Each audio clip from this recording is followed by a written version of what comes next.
Alright, next gun I'm going to be shooting is my 1911. It's a Springfield Armory TRP Operator. It's a beautiful gun. It's one of my favorites. I think everybody should have a 1911 in their collection, whether you shoot a lot or not. It's a fine weapon. There's a lot you can do to them. You don't really have to do anything to them. So, the TRP Operator, it's a little more race than your typical off-the-shelf 1911. It's by no means a high-quality, hand-put-together every piece Wilson Combat or Nighthawk or Ed Brown or anything like that. It's nice, though. It is really nice. It's got a worked trigger. It's got a hand-fitted barrel. It's a bull barrel. It's got the half rail. Let me move in closer on it. So, adjustable sights. You know, I don't really give a shit about that, but the trigger is wonderful for a factory. It's got nice checkering, 20 lines per inch checkering.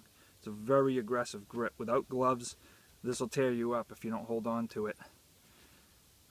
It's a fine weapon. I've never had any issues with it. Made in the USA, Illinois. It's not one of the ones made overseas. There's a lot more to it that makes it great. I'm not going to get into it. It's modeled after the FBI contract gun, and it doesn't have everything that has. And let me show you the.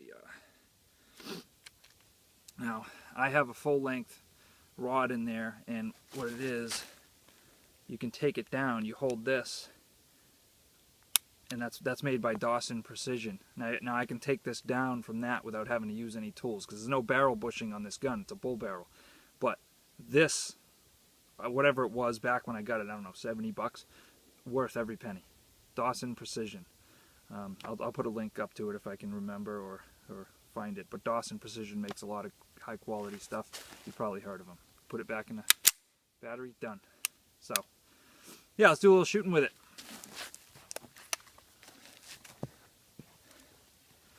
I got a mag here.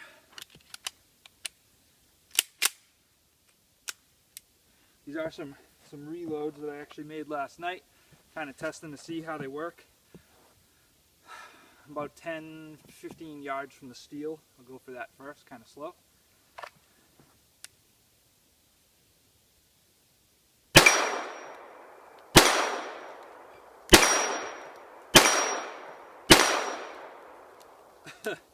Well, those work good. I'll try the up-close target and just kind of quick. Okay.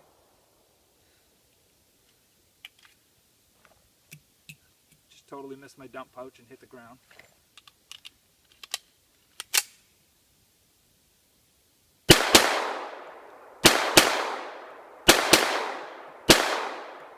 Wow. Wow. Alright, I'm going to have to... I wasn't planning on showing you guys a target, but these rounds that I made last night... Alright, so we had a weak one. Little stovepipe.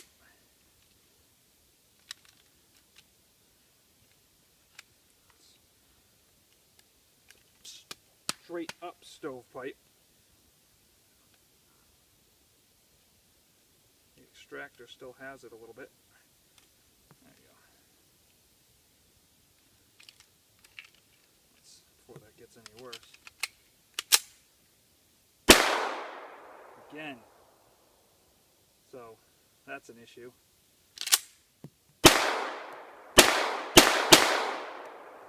Okay, so I'll know to put more powder in that next time. That's never happened with any factory ammo, so I know that was my ammo. I am out of it for now. So there's a great example of why you test out your ammo before you go and make 5,000 rounds of something that you don't know if it's going to work in your gun, especially with a 1911 where some of them can be finicky. Mine's typically not, at least not with anything factory I've shot. So I got some factory ammo now that I know that my reloads were underpowered.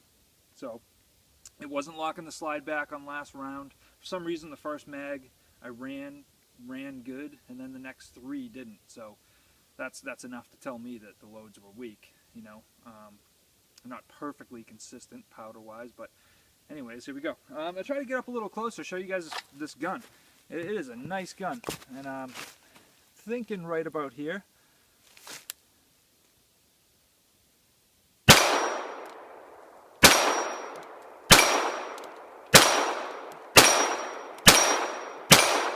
Now I can feel the difference. I mean, it's major. And just so you guys know, I'm running Blade Tech 1911 pouches, or holders, I don't know what you call them, with their little tech lock. Just slap them on your belt when you're ready for them. They're pretty nice. They work good. And also a Tactical Tailor Fight Light dump pouch, which I pick up my brass and, you know, all that happy horse shit. Put mags in there. Now, I'm not big on dropping 1911 mags in the snow. Just not 1911 mags. Anything else I pretty much could care less. Here we go.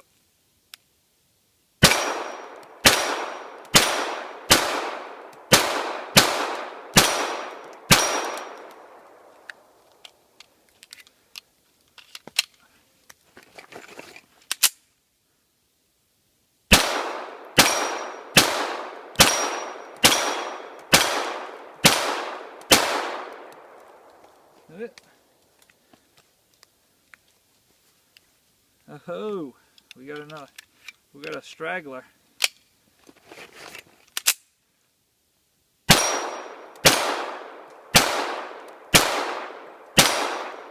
Getting a little ahead of myself. Now I don't know how you guys hold your 1911. I go forward here. I got my little grip tape there, just a little reference point. I flip my safety down and I keep my left thumb on top of the safety. That enhances the stability quite a bit for me.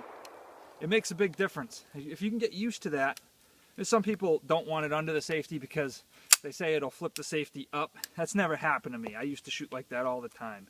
But I also used to shoot like this, you know. But once you come forward and you start doing it the right way, or not the right way, I guess the easier way, but it makes a big difference. So give that a shot if you haven't tried that. Also, black out your rear sights. It's wonderful.